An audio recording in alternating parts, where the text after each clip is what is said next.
Boa Olá, pessoal. tarde. Olá, olá. Para Tudo quem está aqui bom? conosco. Mayra e Ellen. Olá, pessoal. Boa tarde. Tudo bem, gente? Tá pessoa aqui para entrar com a Maíra? gente? Tudo bom? Tudo ótimo.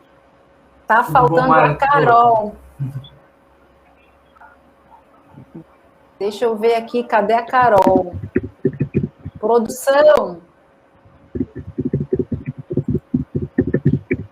Ah, tá. Tô vendo aqui que estamos aguardando a Carol entrar. Gente, deixa eu primeiro me apresentar para quem está aqui nos escutando e também para quem está no painel aqui com a gente. Prazer enorme estar com vocês, Rafael, Ellen. Eu sou Maíra, eu estou falando, eu sou de Belém do Pará, mas estou agora em São Luís, no Maranhão. Sou designer de conexões e parcerias, tá? Então a minha especialidade é conectar pessoas e interesses para construir projetos e iniciativas em conjunto. E hoje o que eu vou fazer é mediar essa conversa nossa aqui e trazer algumas provocações e reflexões sobre essa questão de impacto e sustentabilidade. Eu não sei qual é a visão de vocês com relação a isso, mas às vezes eu tenho a impressão de que quando a gente fala de impacto e sustentabilidade, é dentro de uma bolha, com a bolha e para a bolha. Isso é uma das coisas que a gente vai, né, conversar aqui. Só esperar um bocadinho aqui para ver se a Carol entra. Deixa eu ver aqui se ela responde. Senão a gente já toca o barco. Maíra, Deixa eu ver aqui. Pode falar. a gente já podia ir se apresentando, talvez, eu e a Ellen. Eu acho ótima a ideia. Né?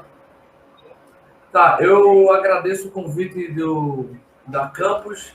Eu trabalho hoje, estou na gerência de transformação e sustentabilidade da SECTI, da Secretaria de Ciência, Tecnologia e Inovação de Pernambuco.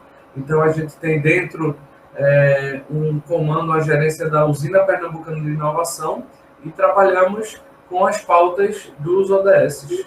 Então, eu vejo, já conversando um pouco sobre seu teaser de impacto e sustentabilidade, impacto está dentro de sustentabilidade. Sustentabilidade é a umbrella.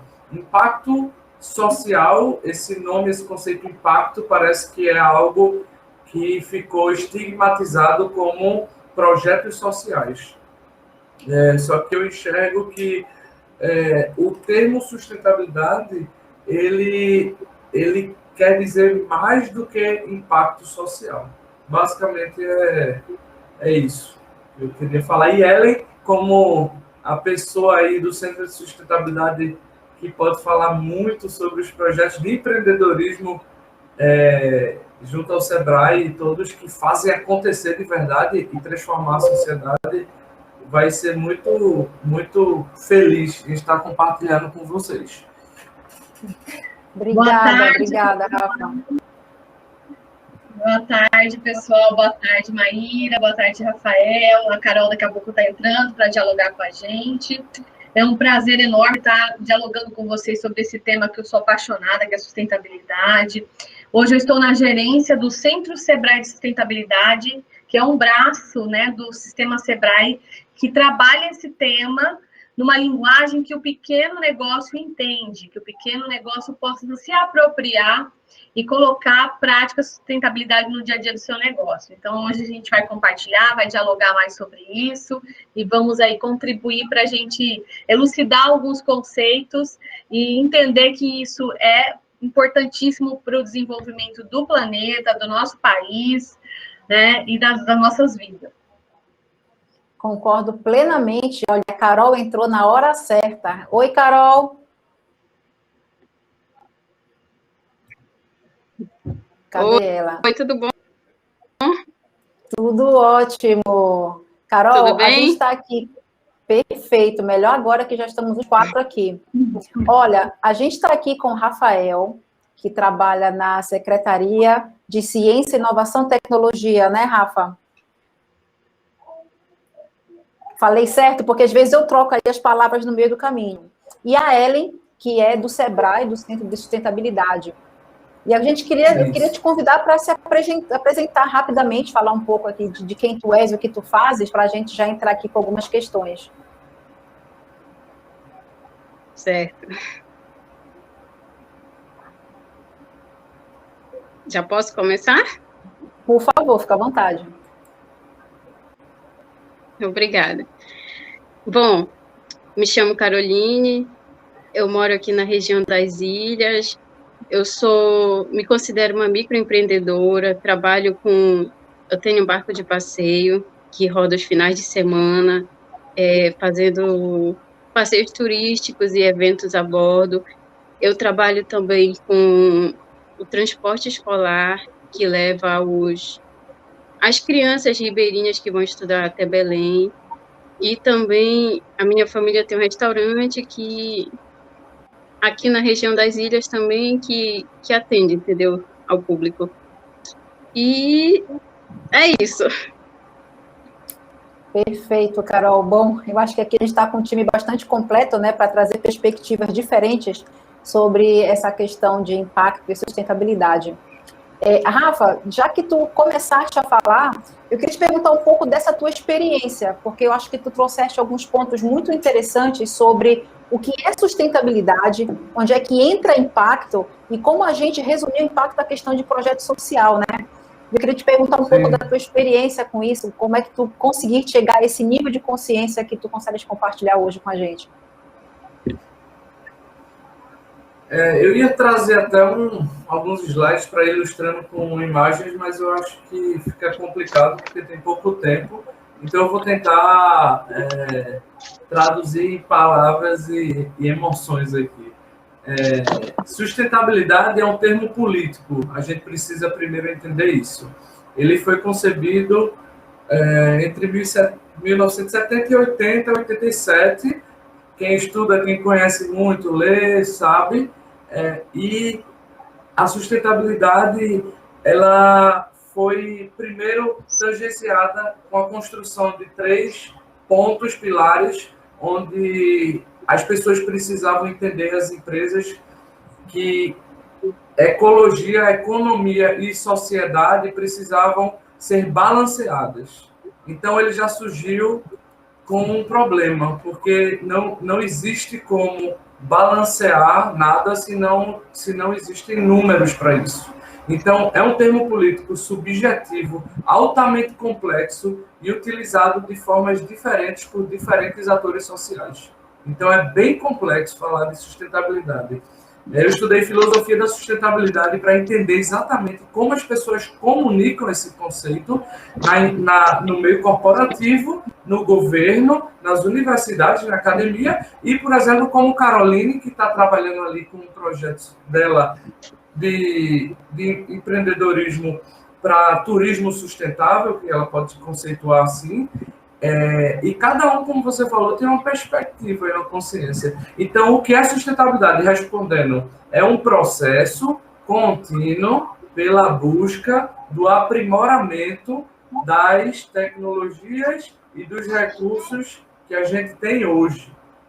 Então, é algo que não pode se medir, se pesar e não pode colocar dentro de uma caixa. A gente tem que estudar várias caixas. Essas caixas foram criadas em 2015, os ODS. Só que esses ODS são conceitos abstratos, novamente, sem medidas, e que são utilizados por qualquer empresa de qualquer jeito. Desculpa se eu estou sendo crítico, mas isso é meu conceito. Tá ótimo. Concordo plenamente. Que legal. Rafa, te agradeço pela tua contribuição, eu achei sensacional o que tu trouxeste. Eu concordo contigo com relação a essa questão das ODS e também tendo o esforço das Nações Unidas em fazer com que a gente se mexa, né?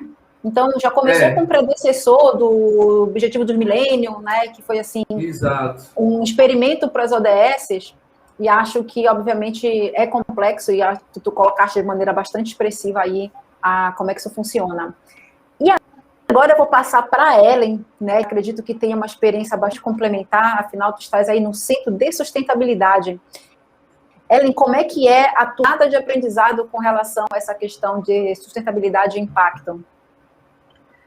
Então, Maíra, eu cheguei, né, minha jornada no momento está no Centro Sebrae Sustentabilidade, mas já venho de um tempo, eu estou atuando já nesse tema há 15 anos, sou bióloga de formação e me apaixonei pelo empreendedorismo quando eu estive em contato com o Sebrae e vi no Sebrae a oportunidade de fazer uma convergência entre os princípios, né, da biologia para trazer isso para um mundo, uma narrativa para os negócios.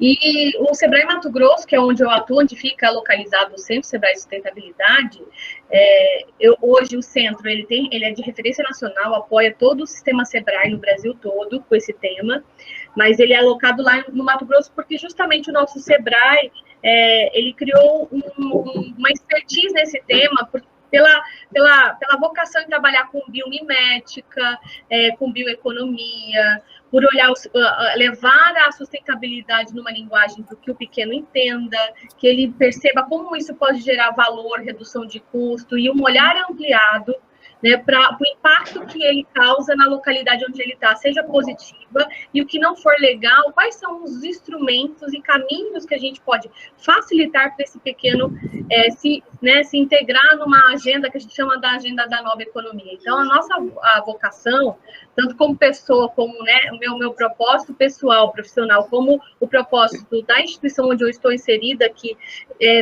eu me conectei com ela por conta de uma coerência entre o meu propósito pessoal e o propósito da instituição.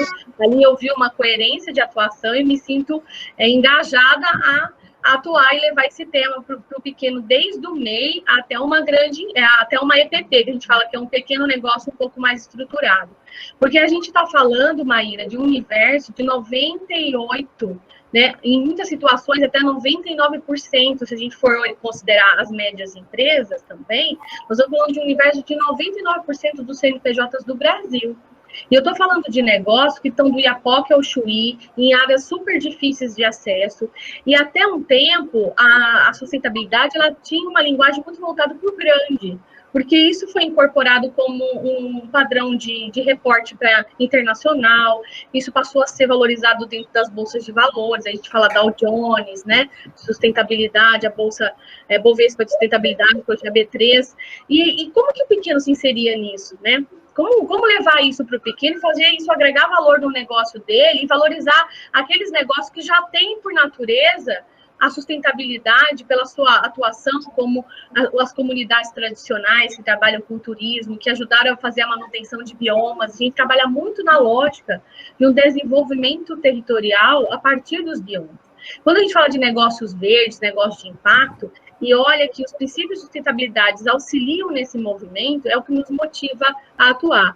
E aí eu queria só aproveitar a oportunidade, quando a gente fala da agenda, né, dos ODS, e eu queria contribuir com uma outra perspectiva de visão dos ODS, né, do que o Rafael trouxe, é que a agenda, ela convergiu ali as principais dores que o mundo tem, os principais desafios que o mundo tem, a partir de um dado de realidade. Se a gente for olhar os 17 objetivos, todos eles dialogam com algum desafio humanitário. A gente está falando daí de cidadania, de uma cidadania planetária.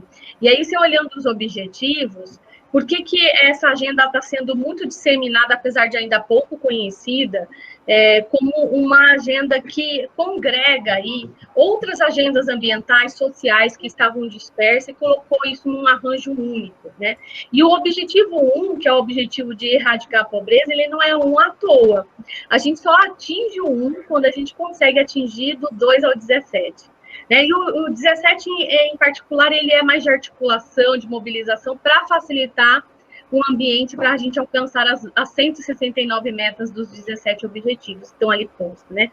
Mas a grande sacada da agenda é fazer uma convergência de várias agendas ambientais, sociais e desafio econômico, um olhar mais ampliado, porque não tem como a gente falar de ambiental, de social, sem falar do econômico também, né? Levar prosperidade, aí não é uma questão, não é da lógica desse capital instituído, mas uma lógica de prosperidade, garantir uma prosperidade para os territórios, né? Respeitando suas culturas, suas diversidades, levando a questão da consciência do uso dos recursos e do respeito ao bioma onde a gente está inserido, pensar negócios e o impacto que aquele negócio pode causar no bioma. né? E também a questão da diversidade social, levar a uma equidade social mais decente. Então, tem até um mote da agenda que tem muito a ver com o que nós estamos falando aqui hoje de negócios verdes, negócios de impacto, sustentabilidade, né? E impacto, que é não deixar ninguém para trás. Esse é o mote da agenda, né? E aí é um chamamento mesmo, que a agenda por si só não faz nada. Tá lá, papel, com um monte de meta e objetivo instituído, sistematizado, que nos ajuda a tensionar, vamos fazer um tensionamento criativo para a gente pensar em ações em prol do alcance dessas metas. Mas a gente precisa, acima de tudo, humanizar elas, né? E botar a mão na massa, né? E envolver realmente de forma responsável todos os atores e não só usar os quadradinhos de uma forma só para marketing, né? Mas de fato inserir na estratégia, pensar em ações e ter a agenda aí como uma possibilidade de fomentar negócios de impacto, negócios sustentáveis, para que a gente melhore a vida no planeta. Afinal de contas, estamos falando das nossas vidas, né? Acima de tudo, é a sustentabilidade da vida. Caramba, já tenho aqui várias perguntas, só te ouvindo aqui. Mas antes eu queria perguntar para a Carol a percepção dela de como é que é o teu dia a dia empreendendo dentro de uma comunidade tradicional. Eu não sei quanto vocês estão ambientados com a questão de Amazônia, impacto e sustentabilidade, mas existe muito uma questão de mindset que eu particularmente acho equivocada, que é o seguinte: nós sabemos o que eles precisam.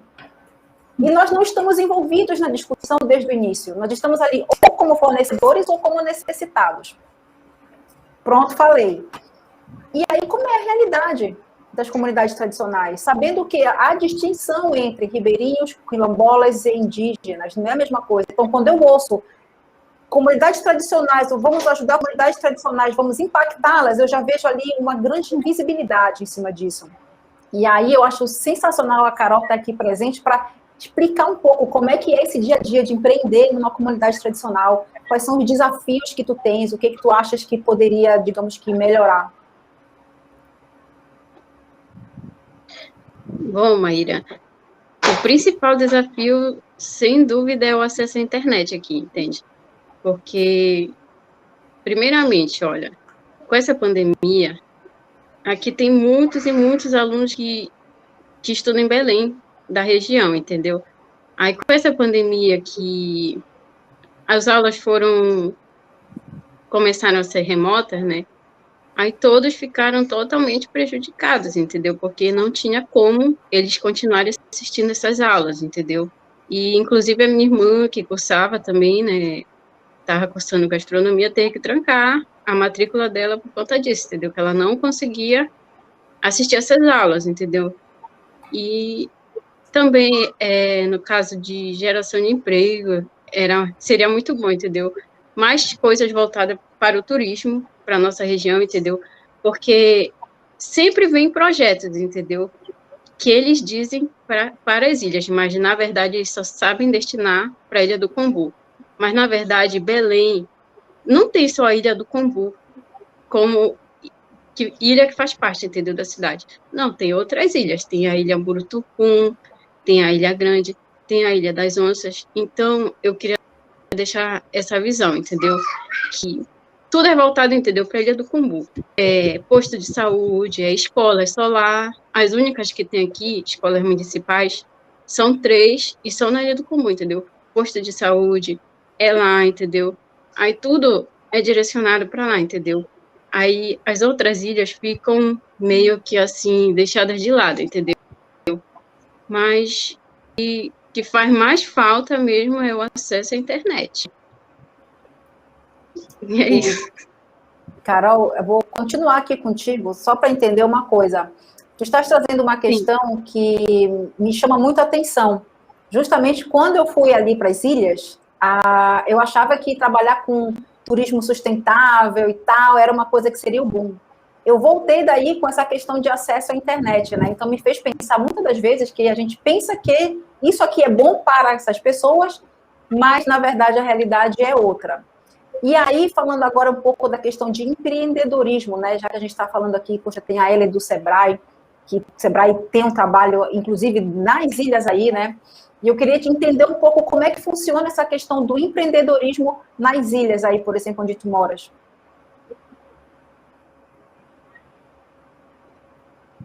Bom, Maíra, como eu estava falando, eu trabalho com transporte escolar, né?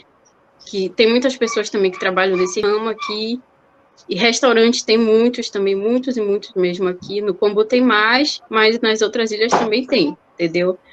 E... Ai, tô nervosa. Relaxa. E é isso, Maíra. Me explica uma coisa. E também para a maioria das pessoas que moram aqui... Oi? Pode falar, pode continuar. Sim, que eu ia falar. Para a maioria das pessoas que moram aqui, a maior fonte de renda ainda é a venda do açaí, entendeu? Aí, tipo assim, a gente consome esse açaí todos os dias aqui, todo mundo consome todos os dias, mas assim, ele não é utilizado só para consumo. Ele também é a fonte de renda, acho que cerca de 80% das famílias residentes aqui, entendeu? E o que a gente faz? A gente sabendo disso, que a gente precisa desse açaí, o meu ponto de vista, é a nossa realidade com a sustentabilidade. Eu acho que o principal é o açaí, entendeu? Porque a gente sabendo que a gente precisa dele, tanto como para se alimentar, quanto para manter, entendeu, a família, na maioria das vezes, o que a gente faz? Uma vez por ano é feito o remanejo desse açaí, onde as árvores que são muito altas e que já não dão frutos são derrubadas para dar espaço às menores, entendeu? Para continuar esse processo. Então, é isso, Maíra. A maioria depende do açaí aqui, até o momento, entendeu? Interessante. Eu tenho uma outra pergunta para ti, mas eu vou passar para a Ellen, que é o seguinte: a gente sabe do papel fundamental, inclusive social, que o Sebrae tem no país inteiro. Já começa que o Sistema S já em si é uma grande inovação social, né? E aí eu queria te perguntar uma coisa: que tipo de projeto dentro da tua seara vocês estão desenvolvendo e como pessoas como a Carol poderiam se beneficiar? Maíra, o Sebrae ele pode auxiliar muito em muitas questões, mas ele sozinho não faz muita coisa, né? A Maíra trouxe uma questão de infraestrutura, que aí vai muito da parte de investidores de empresa privada e do poder público de pensar. Por exemplo, eu vou dar a história da Maíra, que a Maíra contou aqui para a gente como um exemplo, para exemplificar. Ela trouxe a questão do açaí, que é uma principal fonte de renda da comunidade, né, onde ela está inserida. Essa comunidade, de certa forma, ajudou a preservar esse ambiente, e esse ambiente agora está ofertando para eles um ativo ambiental aí, que é o açaí, né, e que pode gerar renda para eles, e gera, na verdade, né, não só subsistência como renda. O Sebrae, ele pode auxiliar as pessoas que lidam com o açaí, não só no manejo e nas boas práticas de produção, mas o que mais pode ser feito ali? Né? Esse açaí grande, que nem ela falou aqui, já chega um momento de uma idade da árvore que eu posso derrubar ela e colocar outra, fazendo o manejo correto, né? Eu posso tirar ela da natureza. O que eu faço com esse açaí? Ele pode virar negócio? Ele pode agregar valor? Eu posso agregar valor no açaí? Como é que esse açaí está saindo daí? In natura, ou ele pode ser pré-processado. Então, existem possibilidades de dialogar com a comunidade para saber as necessidades que eles têm, enxergar um viés empreendedor dessa comunidade, pensar num plano do que é possível se fazer. O Sebrae ajuda a sistematizar essas ideias, de repente, num modelo de negócio colaborativo, um negócio de impacto, que as pessoas falam, o Rafael falou, já virou um clichê, um rótulo, mas que impactos os negócios, o açaí, por meio de um olhar mais inteligente, a partir desse ativo da bioeconomia local, ele pode performar novos modelos de negócio e até trabalhar os jovens ali na questão digital, e aí ter apoio da internet, de outras infraestruturas, de pensar até de uma forma inteligente de comercializar. Então, a gente sabe que tem uma inteligência coletiva ali. E muitas vezes isso não é aproveitado. Então, o Sebrae ele faz um trabalho não só de ajudar a sistematizar esses processos produtivos, enxergar essas oportunidades, mas também apoio na articulação de outros atores que são importantes, que são chaves para que essas ideias saiam do papel e realmente gerem transformação para essa comunidade, né? O Sebrae ele vem num trabalho de ser um fomentador mesmo, né? Não só na parte de gestão, na orientação de como fazer, mas também um ator que soma esforços com as comunidades, com o empreendedor, na articulação de outros recursos que são importantes para que as ideias realmente se tangibilizem e esse produto realmente gere transformação e agregue valor para que a comunidade se transforme de fato, né?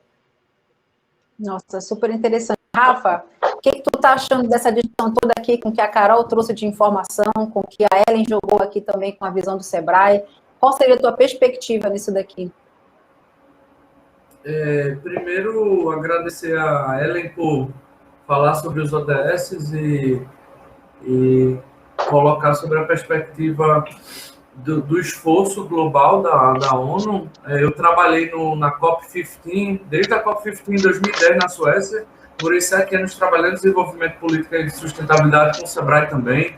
Então, eu sou um grande entusiasta, biólogo e gestor ambiental também, Ellen. Então, eu comecei a trabalhar como um maluco do Capitão Planeta, me chamavam. Eu brigava realmente para conservar os biomas. E aí eu vi que aquilo tudo era política, na verdade. São políticas públicas, internacionais, e pessoas querendo brigar um pouquinho para poder transformar sua economia de forma mais agressiva e conseguir disparar gás carbônico mais, porque elas conseguem faturar mais. E outros países ali no Climate, no COP15, até 25 agora, dizendo, não, eu não posso parar de emitir gás carbônico, né, gases de efeito estufa, porque eu preciso fazer dinheiro. Então, é uma discussão que é muito boa, eu posso falar por 10 horas, mas o que eu estou hoje estudando, Maíra, e tentando trabalhar bastante é a inclusão, trabalhando isso com política pública na Secretaria de Ciência, Tecnologia e Inovação, é a inclusão de um novo ODS. Aí ela vai talvez olhar assim, ou você, é o ODS 18, que em 2015, até agora, quase 7 anos, a gente passou por transformações. E a pandemia foi um marco histórico como a aceleração da contemplação de uma digitalização social. Então, como estudar sustentabilidade sem estudar transformação digital? Eu bato nisso, eu sou colunista do portal IG Nacional, eu tenho uma coluna Humanos Digitais, e a gente precisa entender, isso vem de uma pessoa que estava aqui, caiu, a Carol, que fala, a primeira palavra dela foi, a gente não tem acesso à internet. Os humanos, eles se transformam e são digitais agora, eles são humanos digitais, são híbridos. Já temos chip dentro do corpo, que mede a temperatura e dispara o hormônio no nosso corpo, sendo vendido a $20 mil. Então, assim, se a gente não entender transformação digital como algo transversal ali, cortando e entendendo como ela transforma a economia toda e bagunça, a gente não vai conseguir entender os ODS. Então, para mim, eu estou trabalhando um conceito chamado sustentabilidade 5.0. A interação entre o humano e o digital e a transformação da tecnologia digital no mundo. Olha, tu és a primeira pessoa que eu ouço falar com tamanha potência da importância da digitalização. A gente viu que com a pandemia isso se tornou exponencial. No entanto, isso criou ainda mais, né, um gap, uma desigualdade. Isso. Imensa. Isso. A Carol, ela foi muito brilhante aqui em trazer um pouco da realidade de uma comunidade tradicional, e tu imaginas a lacuna, né, de quem está estudando e não tem acesso. E tem mais um detalhe, quando a gente fala de acesso a algo básico, né, no caso para nós aqui é básico, que é a internet, não quer dizer que eles não possam pagar, eles simplesmente não têm acesso ao serviço. E o mais interessante dessa questão da internet é que eu estou com uma questão aqui comigo, que é o seguinte, será que não tem porque não dá, ou não tem porque não olham como oportunidade de mercado, né? E o meu paradigma com relação a isso é o mercado financeiro. Por quê? Há pouquíssimos anos atrás, 40% dos adultos desse país eram desbancarizados. O sistema financeiro não estava nem aí. Por quê? Porque os bancarizados já eram um mercado grande e próspero e que dava para ganhar muito dinheiro. Então, para que a gente vai olhar para quem está fora, né? Eu tenho comigo essa questão, será que aqui não temos o mesmo problema com relação ao acesso à internet? Não tenho resposta, eu tenho pergunta e estou atrás justamente de respondê-la, né? Para entender de que forma a gente pode também incluir por exemplo, as comunidades tradicionais. E aqui fica uma questão para todos, mas eu acho que a Carol, não sei se ela consegue voltar, por causa de internet, né? Venhamos e convenhamos, que é justamente o seguinte: o que daria para melhorar em toda essa discussão sobre sustentabilidade e impacto que a gente está passando no país agora, tendo em vista essa questão da inclusão.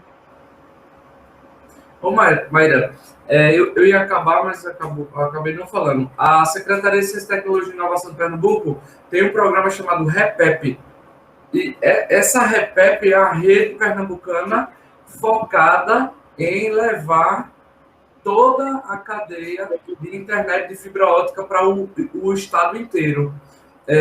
Isso já está sendo pautado em várias secretarias do país. A Pernambuco está bem avançado. O secretário Lucas Ramos está focado em levar até Petrolina, o Sertão, toda essa cadeia de fibra ótica. Então, isso é a base, é a pirâmide de Maslow ali. Você precisa de Wi-Fi. Aqui tem, ó.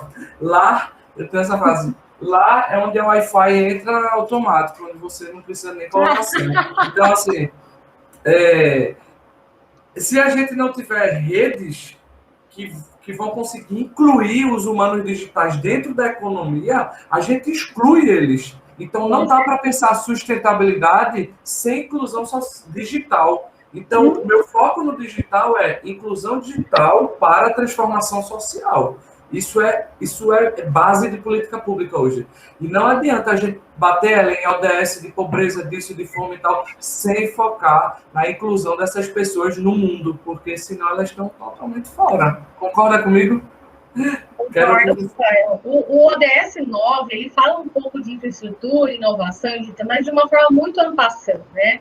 Realmente, exatamente. E um dos principais desafios que a gente vê, Maíra, com a pandemia, que é uma das maiores dores que o Sebrae também está enfrentando, é que como é que a gente apoia alguns negócios, faz atendimento, que antes a gente ia presencialmente, ou apoiar um pequeno que não consegue mais vender, né, no presencial, e muitas vezes ou a internet ele não consegue ter acesso, exatamente como você falou, dependendo do local, não pega sinal, o sinal é ruim, ele não consegue interagir no mercado, porque uma coisa é a gente falar de São Paulo, de uma capital, né, dos grandes centros, a realidade é outra. Nós estamos falando aí de uma diversidade de país, de N situações, de N territórios, que tem particularidades das quais a gente não tem dimensão, muitas vezes, de tanta diversidade e cenários diferentes que a gente tem desafio. Então, por outro lado, a gente está falando de nanotecnologia, envolvendo pequenos negócios já nessa linguagem da biotech, os green techs, né, que a gente está estimulando também essa parte, que é uma realidade. Por outro, a gente tem pessoas que, além de passar fome, não tem internet, não sabe nem usar o WhatsApp, por incrível que pareça. Então, assim, por mais que as pessoas falam assim, nossa, todo mundo hoje tem um celular, quem não tem um celular? Peraí, que tem uma realidade aí que a gente precisa dar visibilidade e olhar ela com atenção. Então, é um desafio, né? E aí eu faço uma outra provocação aqui, uma reflexão, que a gente fala muito dos pequenos, né? Porque é o nosso público. Mas também a gente dialoga com muito grande.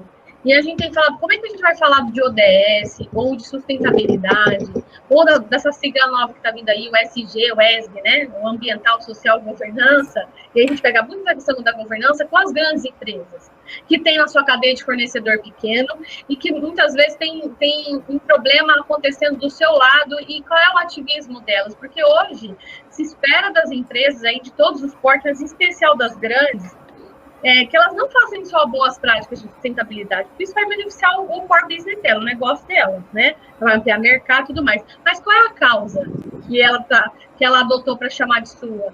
Aí é uma provocação que eu faço aí, né, das grandes empresas de tecnologia, em especial da telefonia, né? Por que elas, né, como causa social transformadora de sustentabilidade, além de pensar na logística reversa, que elas já estão pensando, por que não levar internet para lugares onde não existe, né? Então, qual é realmente a causa que elas querem adotar? Então, essa reflexão é importante a gente fazer mesmo, né? Sustentabilidade passa por isso, por saúde pública, por acesso, dar acesso às coisas. Acesso digital hoje é uma questão não é de luxo, não, é de sobrevivência, de dignidade, né? Para as pessoas buscarem informação e sentir parte disso, né? Que louco, gente. Desculpa estar passando um helicóptero aqui do meu lado.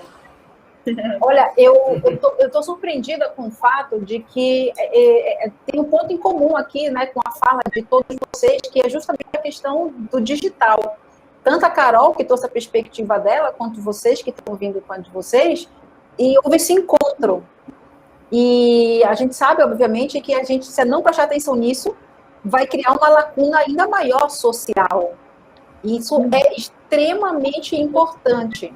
Agora aqui, a minha reflexão que eu faço, né, trazendo um pouco para a realidade da qual eu faço parte, a amazônica, é justamente a questão de como transformar essa questão social em retorno de investimento também.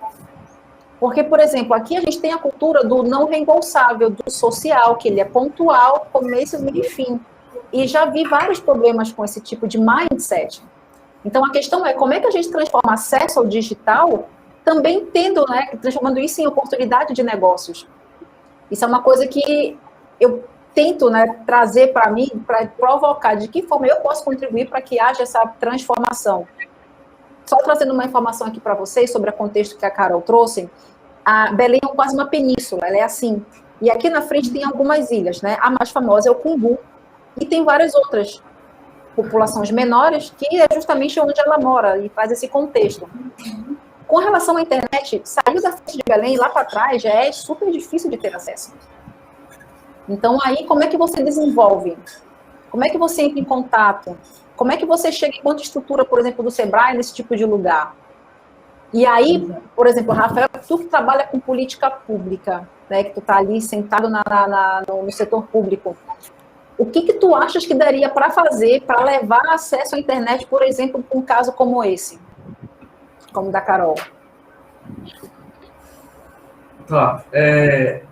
Antes de pegar, eu vou pegar esse gancho de Anne falando sobre políticas públicas, talvez voltadas com uma parceria da ODS 17 com empresas como o Telecom, já respondendo Maíra, e aí trabalhando na economia circular, dentro do espectro, mas além da internet, que aqui fica mais ou menos claro para quem está assistindo que a solução é levar o digital, a rede digital, para eles.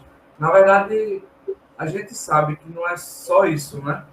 Isso é a base para eles começarem a ter duas escolhas, que uma é trabalhar a economia criativa e vender mídias, o que eles fazem, a história deles, agora eles podem vender isso como conhecimento e experiência, que é muito rico no Norte.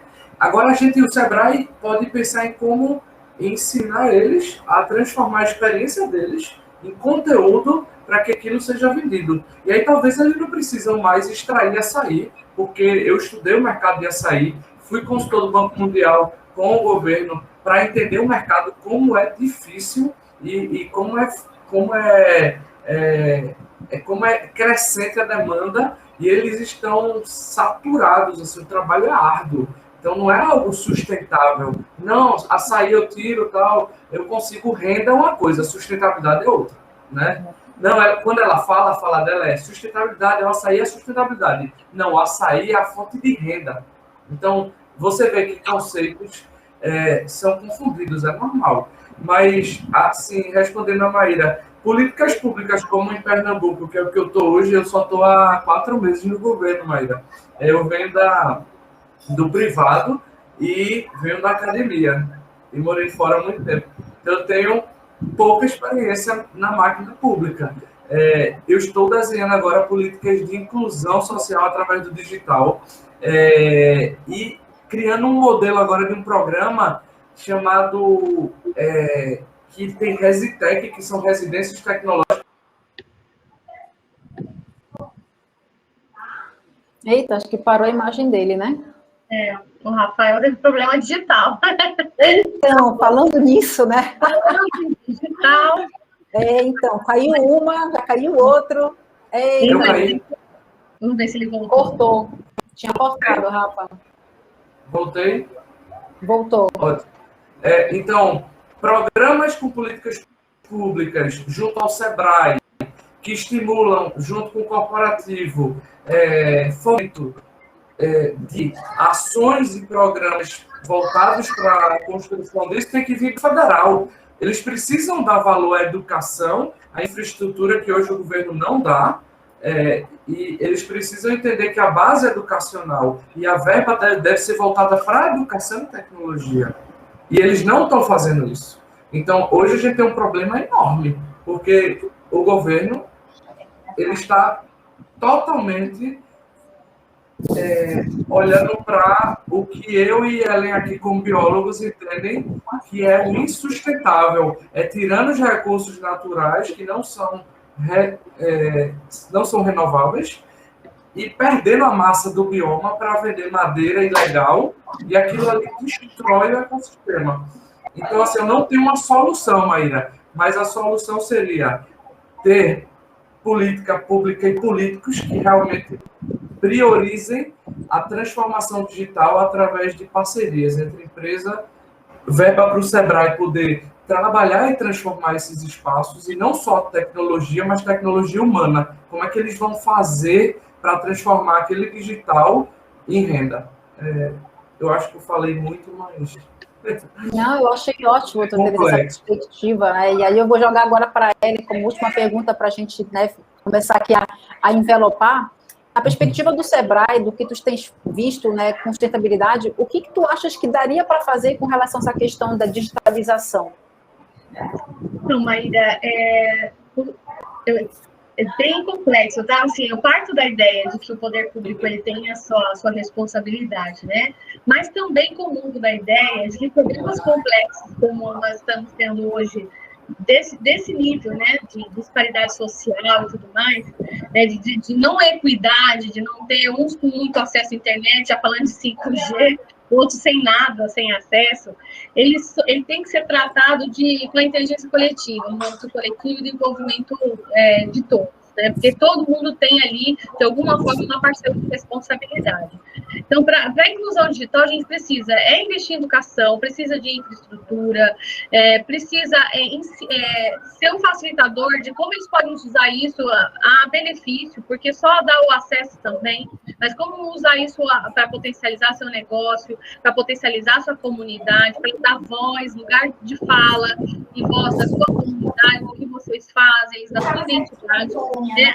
E trabalhar um pouco com o olhar antropológico. Eu acho que é super pertinente o que o Rafael está trazendo, eu super concordo a gente ter a digitalização, mas a gente também precisa fortalecer o viés antropológico para que as comunidades não se aculturem, sabe? Pelas que elas vejam que quando eu falo de bioma, não só a biodiversidade em si como um produto, ou como insumo para algum produto, mas a inteligência aplicada da própria natureza, que a natureza, a gente até costuma na biomimética, que é uma muito ligada, que eu gosto bastante, sou uma entusiasta, sou uma estudiosa, não sou especialista, diz assim, os problemas do mundo, pergunta para a natureza que ela já tem a resposta, né? Para todas as suas perguntas, a natureza já tem a resposta. É uma questão de olhar.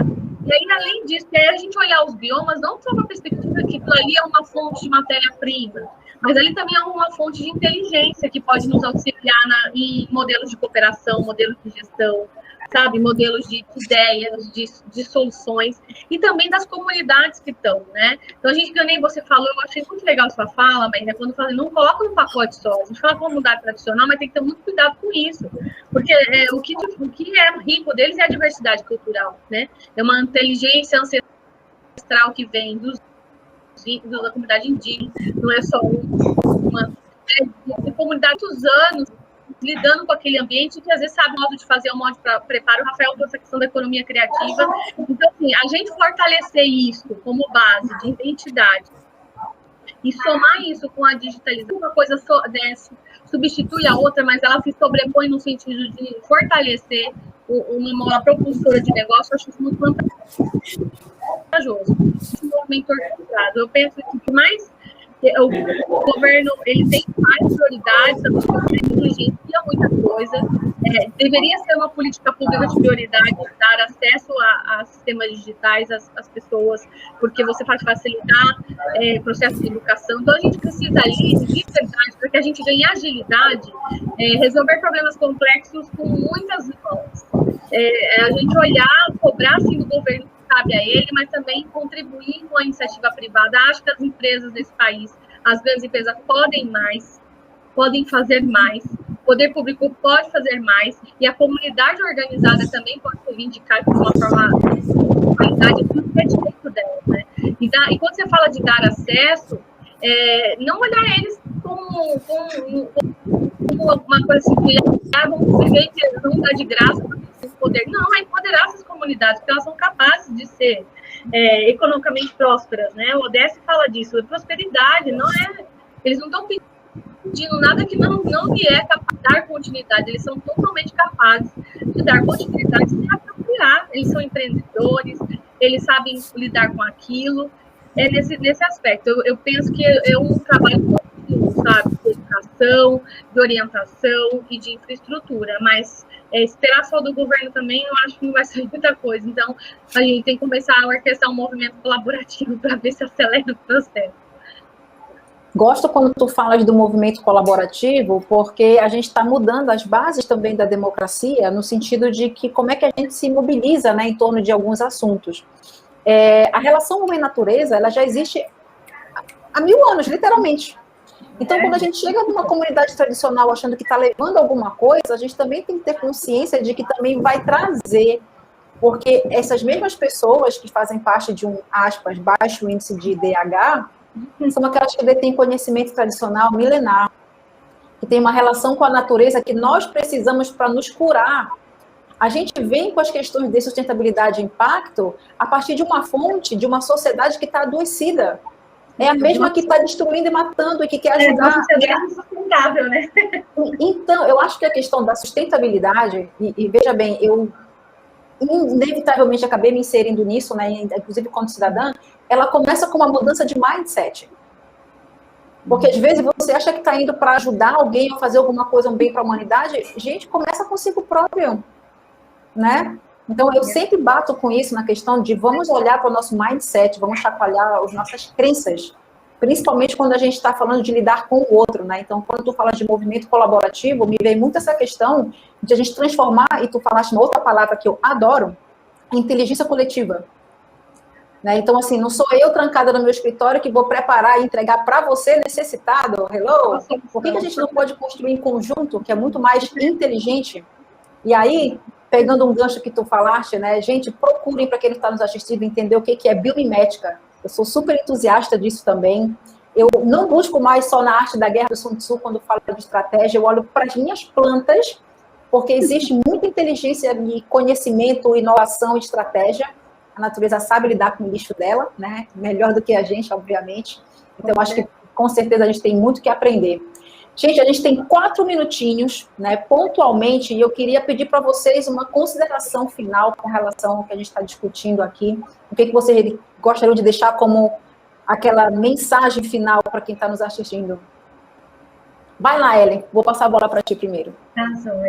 Bom, gente, pensar em negócios verdes, sustentabilidade, ir além desses rótulos que a gente muitas vezes vê, buscar realmente a resposta na simplicidade, né, que a sustentabilidade está nas coisas simples, é a natureza, é a comunidade, é o seu dia a dia na sua casa, e olhar isso com um ponto de atenção. Aí tem oportunidade de negócio, aí tem mudança de mindset para uma vida melhor, né, e existem muitas fontes bacanas que podem nos subsidiar para que a gente possa realmente ter uma narrativa correta desse tema e pensar em soluções inteligentes para problemas comuns e complexos. Então, essa é a mensagem que eu deixo, que vale a pena mergulhar nesse tema e empreender em negócios verdes de impacto com foco em sustentabilidade.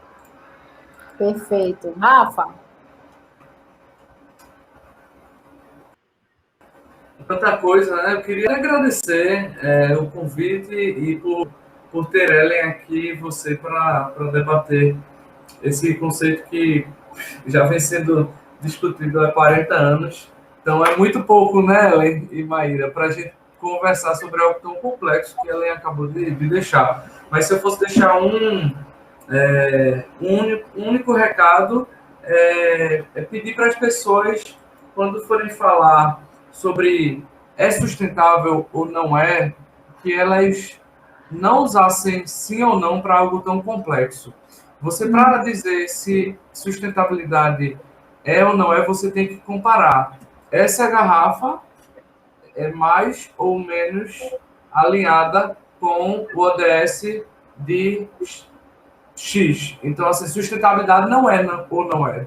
Que as pessoas eliminassem isso do dicionário delas. Não usem eu sou sustentável, esse produto é sustentável, essa empresa é sustentável, essa sociedade é sustentável. Não existe, pessoal, não existe sustentável. Existe a cidade de Recife está com práticas mais voltadas para o ODS 5 de gênero do que o ODS 7, do que Fortaleza, do que Amapá, mas não existe Recife é uma cidade sustentável. Nada é sustentável. Maíra, a única coisa sustentável é a natureza, que se a gente não conseguir ficar aqui nela, ela dá um chutinho e a gente voa, e aí ela fica lá se reinventando. Então, você usou um conceito agora, a natureza sabe lidar melhor do que a gente. Na verdade, a gente é natureza, mas o planeta, sim, os átomos e as matérias, elas sabem lidar mais do que o Homo sapiens, que é muito novo. Então, assim, se a gente não souber, a gente vai embora, a natureza fica. É isso. Sensacional o teu fechamento. Realmente, ela, na verdade, nos manda embora e tchau, continua o seu caminho. Gente, eu queria agradecer imensamente a vocês dois. Eu adorei a troca, adorei, na verdade, a chacoalhada que vocês deram com relação a essa questão da digitalização. Eu também acredito que a gente tem muito a aprender, né, com a natureza e para trazer isso para a nossa sociedade. E aí entra a questão de respeito, né? Espero que a gente consiga se encontrar em outros eventos, se encontrar em outras ocasiões e fico à inteira disposição. Vocês agora podem me encontrar e estamos juntos. Obrigada. Vamos marcar outro call, nós três, para conversar mais. Eu acho, já pela quero. oportunidade, gente. Tchau, tchau. Tchau. Beijos para todos. Meu Deus.